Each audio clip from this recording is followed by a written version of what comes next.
வீடு வாங்குறதால என்ன பெனிஃபிட்? 2 முக்கியமான பெனிஃபிட். 1 capital growth. இது why real estate part 5. Capital growth அப்படின்னா என்ன அர்த்தம்னா, நீங்க ஒரு வீடை வந்துட்டு ஒரு லெட்ஸ் சே ஒரு 700,000 நீங்க ஒரு வீடு வாங்கிட்டீங்க, இன்வெஸ்ட்மெண்ட் ப்ராப்பர்ட்டியா வாங்கிட்டீங்க. அது ஒரு 20 இயர்ஸ் வந்துட்டு அதோட மெயின்டெனன்ஸ் அதெல்லாம் நீங்க பண்ணிட்டே இருக்கீங்க. ஆஃப்டர் 20 இயர்ஸ் வந்து வேலை டாலர் வேல்யூ எவ்வளோ இருக்குன்னு நினைக்கிறீங்க?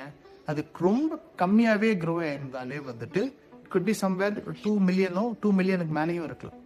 எதுக்காக சொல்றேன் அப்படின்னா 20 இயர்ஸ்ன்றது லாங் பீரியடா இருக்கலாம். பட் அந்த லாங் பீரியட்ல வந்துட்டு கொஞ்சம் கொஞ்சமா க்ரோத், அதாவது ஒரு 5%, 6%, 7% வருஷம் க்ரோ ஆனாலே போதும். இப்போ நீங்க இருக்கிற ஏரியாலே எவ்வளவு க்ரோத் ஆயிருக்கு நீங்களே பாத்தீங்கன்னா, இந்த லாஸ்ட் ஃபியூ இயர்ஸ்ல பார்த்தோம்னா எல்லாமே டபுள் டிஜிட்ல நிறைய ஏரியா க்ரோ ஆயிருக்கு.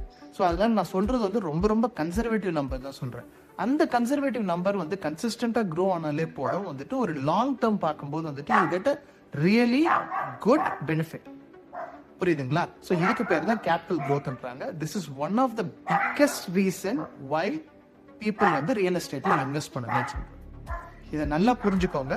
லாங் டேர்ம்ல இருக்கும்போது ஸ்மால் growth வந்து காம்பவுண்ட் ஆகி வந்துட்டு you are getting a big number. So அதுதான் main reason for getting into real estate. நாளைக்கு நம்ம இன்னொரு வீடியோ பார்ப்போம்.